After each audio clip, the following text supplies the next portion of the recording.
द्वितीय प्रश्न। इसके पश्चात इन प्रसिद्ध महात्मा पिपलाद ऋषि से विदर्भ देशीय भार्गव ने पूछा, भगवान कुल कितने देवता प्रजा को धारण करते हैं? उनमें से कौन कौन इसे प्रकाशित करते हैं? इसके पश्चात फिर वह भी बताइए कि इन सब में सबसे सर्वश्रेष्ठ कौन है? यही मेरा प्रश्न है। तो महर्षि जी, आप ये बताइए कौन ऐसा देवता है जो सबसे श्रेष्ठ है? वह परिचित आकाश यह देवता है तथा वायु, अग्नि, जल, पृथ्वी, वाक, वाणी, कर्मेंद्रिया, नेत्र और श्रोत्र ज्ञानेंद्रिया तथा मन, अंतःकरण भी देवता हैं। वे सब अपनी अपनी शक्ति प्रकट करके अभिमान पूर्वक कहने लगे, हमने इस शरीर का आश्रय लेकर धारण कर रखा है। तो अब ऋषि उदाहरण दे रहे हैं। इस उपनिषद का अर्थ ये है कि वायु देवता, अग्नि देवता, जल देवता और जितने भी देवता हैं इनको देवता कहा गया है। देवता का अर्थ है जो देने वाला होता है, जो हमें दे रहा है। वायु देवता में वायु दे रही है जिससे हम श्वास लेते हैं और वो हमारे इस शरीर के लिए बहुत महत्वपूर्ण है। जल देवता में जल देता है जो हमारे शरीर के लिए बहुत महत्वपूर्ण है। तो सभी प्रकार के देवता हैं और देवता का यही अर्थ है जो दे रहा है, जो लेता नहीं है सिर्फ दे रहा है, वही देवता। महर्षि पिपलाद इसका उदाहरण देकर उनको समझा रहे हैं कि उनको सभी को अभिमान हो गया। वो बता रहे हैं इसको उदाहरण देकर, आप ये मत समझ लेना कि वायु देवता बोल रहा है या अग्नि देवता बोल रहे हैं, ये बता रहे हैं, इनका उदाहरण देकर समझा रहे हैं। जो उनके आश्रम में जिज्ञासु मनुष्य आए हैं, ऋषि आए हैं, तो उनको इस प्रश्न का उत्तर देके वो समझा रहे हैं इनमें सर्वश्रेष्ठ कौन है। आप ध्यानपूर्वक होकर सुने और होशपूर्वक होकर सुने, मैं आपको इसके बारे में बताता हूँ। तो उनमें सर्वश्रेष्ठ प्राण बोला, तुम लोग मुँह में मत पड़ो, मैं ही अपने इस स्वरूप को 5 भागों में विभक्त करके इस शरीर को आश्रय देकर धारण करता हूँ। यह सुनकर भी उन देवताओं ने विश्वास नहीं किया, वे अविनाशी बन गए। तो जो प्राण हमारे शरीर के अंदर चलता है और प्राण का बहुत महत्व है। प्राण के निकलने के बाद हमारा शरीर मृत हो जाता है। जैसे ही प्राण निकला तो प्राण के बाद सभी देवता निकल जाते हैं। जल देवता भी कार्य बंद कर देगा, जो अग्नि देवता हमारे शरीर में कार्य कर रहा है वो भी बंद कर देगा। तो जो हमारा शरीर 5 तत्वों से बना हुआ है, वे 5 तत्व भी इस शरीर से निकल जाएंगे जब वो प्राण निकल जाएगा। तो इसी प्रकार प्राण कहने लगा कि मैं ही सर्वश्रेष्ठ हूँ। अब इसका उदाहरण देकर बता रहे हैं ऋषि कि प्राण ही सर्वश्रेष्ठ है। तब वह प्राण अभिमान पूर्वक मानो उस शरीर से ऊपर की ओर बाहर निकलने लगा। तो प्राण शरीर से निकलने लगा, उसके बाहर निकलने पर उसी के साथ ही जो अन्य सब बाहर निकलने लगे। तो प्राण के बाहर निकलने पर जो अन्य देवता थे वे भी बाहर निकलने लगे और शरीर में लौटकर ठहरने पर सब देवता भी ठहर गए। तो जब प्राण निकलने लगा शरीर से बाहर तो सभी देवता अपने आप निकलने लगे, लेकिन जब प्राण फिर वापस आया शरीर में तो फिर सभी देवता उस शरीर में ठहर गए।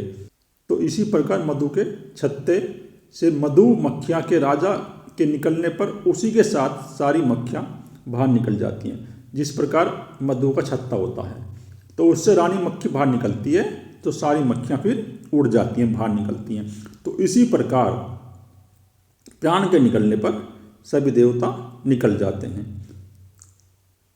और अगर वो मक्खी छत्ते में वापस बैठ जाएगी तो सभी मक्खियाँ वहीं बैठ जाएंगी। तो इसी प्रकार उन देवताओं की भी ये दशा हुई।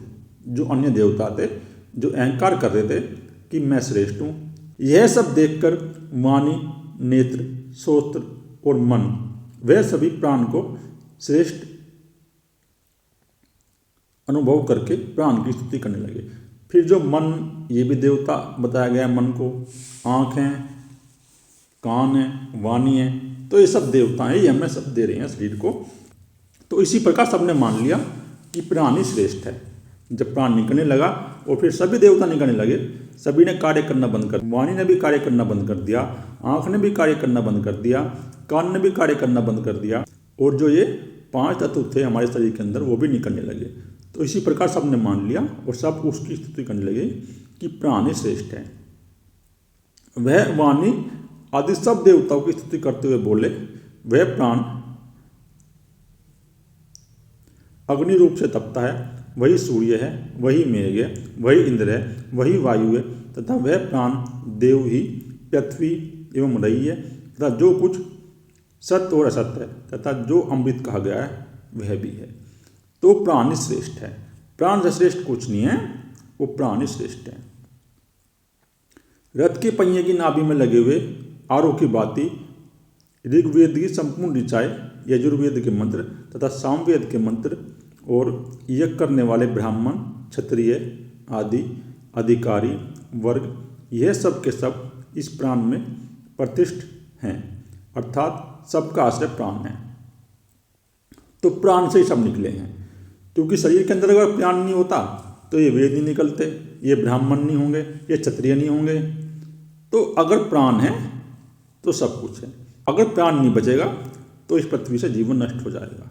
इस सूत्र का अर्थ यही है कि प्राण ही सर्वश्रेष्ठ है और प्राण के निकलने पर सब निकल जाते हैं। तो हे प्राण, तुम ही प्रजापति हो, तुम ही गर्भ में विचरने वाले हो और तुम ही माता पिता के अनुरूप होकर जन्म लेते हो। निश्चय ही यह सभी जीव तुम्हें ही भेंट समर्पित करते हैं, तुम ही अपान आदि प्राणों के साथ साथ स्थित हो रहे हो। तो तुम ही श्रेष्ठ हो। ये 5 प्रकार के प्राण हैं, प्राण, व्यान, अपान, सम्मान, उदान। तो इनके साथ जो मुख्य प्राण है वो है प्राण। तो इसलिए प्राण ही श्रेष्ठ है। हे प्राण, तुम ही देवताओं के लिए उत्तम अग्नि हो, पितरों के लिए पहली सवाता हो, अथवा अंगिरस आदि ऋषियों के द्वारा अचरित सत्य भी तुम ही हो। तो हे प्राण, तुम तेज से संपन्न इंद्र हो, रुद्र की रक्षा करने वाले हो, रुद्र भी आप हो, इंद्र भी आप हो, और अंतरिक्ष में विचरने वाले भी आप ही हो। तुम ही समस्त ज्योतिर्मय स्वामी सूर्य हो। तो सूर्य के अंदर ही वो प्राण है। तो प्राण शक्ति का संबंध यहाँ उससे है जो चेतन शक्ति है। तो वो चेतन शक्ति का रूप है प्राण, और जब वो प्राण निकलता है शरीर से तो सभी निकल जाते हैं। तो इसलिए प्राण ही श्रेष्ठ है। तो हे प्राण, जब तुम भली भांति वर्षा करते हो तो उस समय तो तेरी यह संपूर्ण प्रजा के लिए अन्न उत्पन्न होता है। तो यह देखकर हम आनंद में होते हैं। तो अन्न से ही हमारा जीवन चलता है। तो पशु पक्षियाँ हैं, मनुष्य हैं, तो वो अन्न को ग्रहण करते हैं। जब वो अन्न को ग्रहण करते हैं तो उनका शरीर चलता है, तो उनके अंदर वो प्राण चलता रहता है। लेकिन अगर वो अन्न नहीं खाएगा, भोजन नहीं करेगा, कुछ खाएगा नहीं, तो प्राण निकल जाएगा शरीर से। तो हे प्राण, तू संस्कार रहित होते हुए भी एकमात्र सर्वश्रेष्ठ ऋषि है, तथा हम लोग तेरे लिए भोजन अर्पण करने वाले हैं, और तू भोक्ता भोजन ग्रहण करने वाला है। समस्त जगत का तू ही श्रेष्ठ स्वामी है। आकाश में विचरने वाले वायुदेव, तू हमारा पिता है। तो आकाश में विचरने वाले वायुदेव भी आप ही हो, और आप ही हमारे पिता हो। हे प्राण, जो तेरा स्वरूप वाणी में स्थित है, कानों में स्थित है, चक्षु में, आँख में स्थित है, उसे कल्याण में बना ले। तू उत्तम न कर, अर्थात तू उससे हमें सावधान करने के लिए आवेश आया है, उसे शांति कर ले, और तू शरीर से उठकर बाहर न जा, हम लोग प्रार्थना करते हैं। तो इस प्रकार उन्होंने मान लिया सभी ने, जो देवता थे। तो इस उपनिषद में, इस पर्सन में, दूसरे पर्सन में ऋषि समझा रहे हैं कि देवता वो कहने लगे, वो बता रहे हैं। ऐसा नहीं है कि वायु देवता बोलने लगा या मन बोल रहा है, प्राण बोल रहा है। वो समझा रहे हैं कि जो देने वाले हैं शरीर को, जो मनुष्य को दे रहे हैं, तो उनमें सबसे श्रेष्ठ जो देवता है वो देवता है प्राण। अगर प्राण रहेगा तो सभी देवता स्थित रहेंगे शरीर के अंदर, लेकिन अगर शरीर से प्राण निकल जाएगा तो सभी देवता बाहर निकल जाएंगे।